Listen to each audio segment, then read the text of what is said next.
Good evening, ladies and gentlemen. I am the Sarcastic Bellman and welcome to my channel.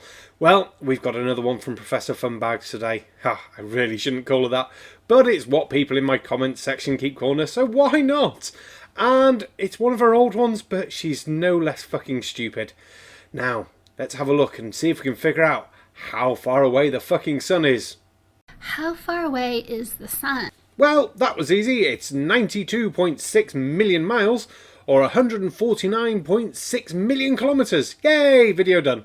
Okay, so this is what I did. If the sun is 93 million miles away, says NASA, and all of the scientists, and also Wikipedia, and all the science websites, then we should be able to totally figure that shit out. And yes, we can figure that shit out, but just not the way you're gonna fucking do it. So that's what I set out to do. Equilateral triangles means all the three sides are the same length, and the three angles are all the same as well, 60 degrees. Well, you actually get 100 points for that. Well done. You're better than most flat earthers out there, because when asked if I have a triangle with sides 1, 1 and 1, what are the angles? Half of them don't fucking know. But that will only work on a flat surface. As we all know, if you leave one airport, turn 90 degrees, go for several thousand miles, turn another 90 degrees, go for several thousand miles, turn 90 degrees, go for another several thousand miles, do you know where you end up? Back where you fucking started, because of fucking globeness, curviness and awesomeness that is the Earth. Anyway, let's keep going. And the three sides are the same. So anytime you have a triangle that has 60 degrees in one corner and 60 degrees in the other corner, then you know that the third corner is 60 degrees as well, because angles have to add up to 180, because that's how triangles work. But then you also know that then the three lengths are the same, and then you measure the length between those 2 points where you've measured the 60-degree angle. Then you know that the distance between the two people down here is going to be the same as the distance between the peoples and the sun. Except no, that will not work on the fucking Earth. And not the way you're gonna fucking do it anyway. Ooh, easy peasy. It's just geometry. Figuring out all the mysteries, solutions. If the sun is 93 million miles away, then you'd have to have one person. That person would measure from the horizon to the sun at a 60-degree angle. So if I look out and then I have 60 degrees from horizon and there's the sun. If the distance between the sun and I is 93 million miles, then the other person facing me, and they're also measuring the sun at 60 degrees from their horizon, they should be 93 million miles away. And then that makes the triangle work.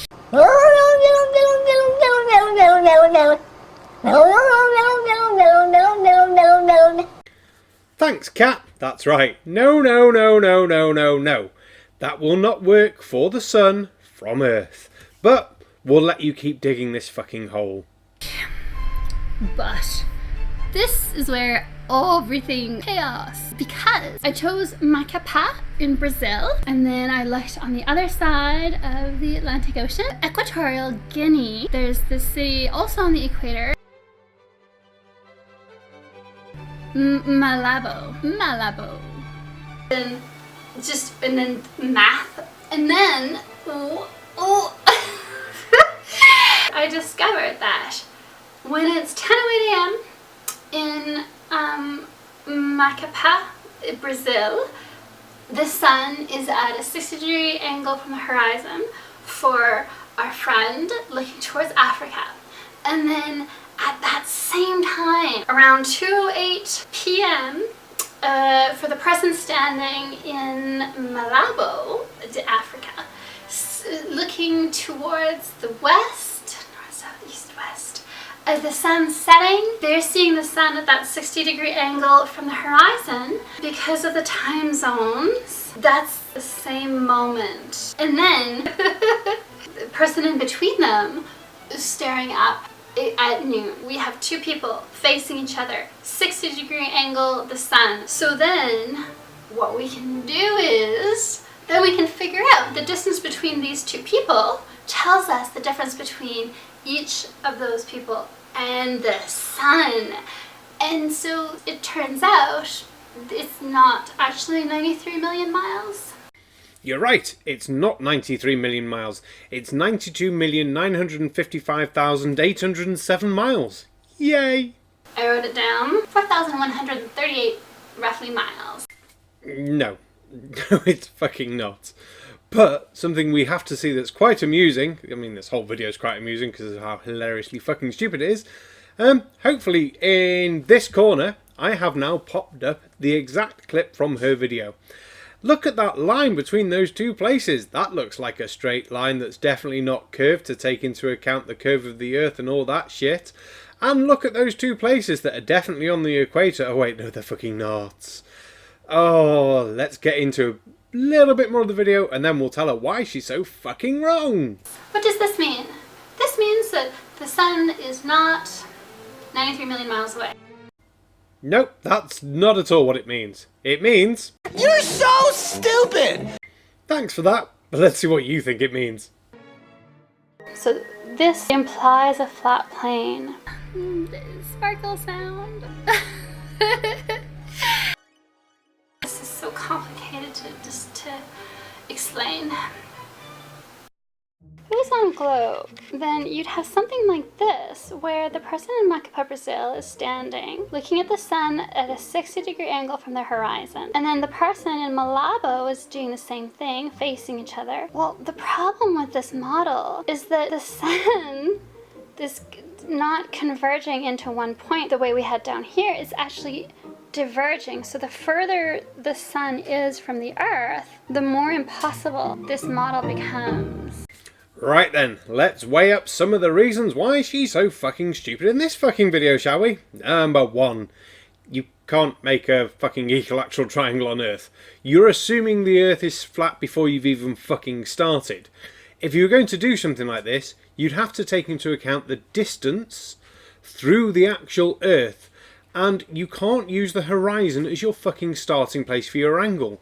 Atmospheric refraction, fuck my life, and all that shit is going to play a huge, huge part in why this is not going to be an accurate result. And then there's this as a fucking problem. Oh, good God. Right, if you didn't figure out, that thing that says Earth is the fucking Earth. That really, really, really big one that says sun, well, that'll be the fucking sun. And that size difference is going to make a really big difference, especially when you look at that fucking drawing you've done with the shitty, that's Earth, now make the sun really small here. You're making assumptions before you've even fucking started. One, that you're assuming the Earth is flat. Two, you're assuming the sun is small and local so you can do this experiment. And you're not going to get any discrepancies based on the size difference and the fact the Earth is fucking round. Who's a fucking scientist now, you fucking moron? Now, I could break this down several million times on all the fuck-ups you've made. But other people have done this video before, but we're working our way through your back catalogue. Ha! Back catalogue. And we'll leave it up to them to explain it far better than I can. Professor Stick's video was a great one for this. He did it very well, and I remember watching it when it first came out. And I think this was my first fucking videos I ever saw of Orphan Red, hence why I wanted to do it. I put Professor Stick's link in the channel. I'm assuming everyone who knows my channel's seen him anyway. But yeah, go and see his video. Go and say, yay, Sarcastic Barman cocked this up. But whatever. Anyway, thank you for joining my video. I am the Sarcastic Barman. Touch wood, there'll be another video out tomorrow because she's doing everyone's nutting. Anyway, thank you very much. Good night. Don't forget to follow the likes, comments, subscribe, shares. Shares are good. I only had 25 shares last month. Bit of a downer. Buy my hoodie if you really want to. And if you're really, really, really, really feeling generous, become one of my Patreons. And then hopefully I can pay someone to sit behind this bar and I can record videos and hopefully make you even more videos to watch. Yay, wouldn't that be nice? But thank you very much. Good night.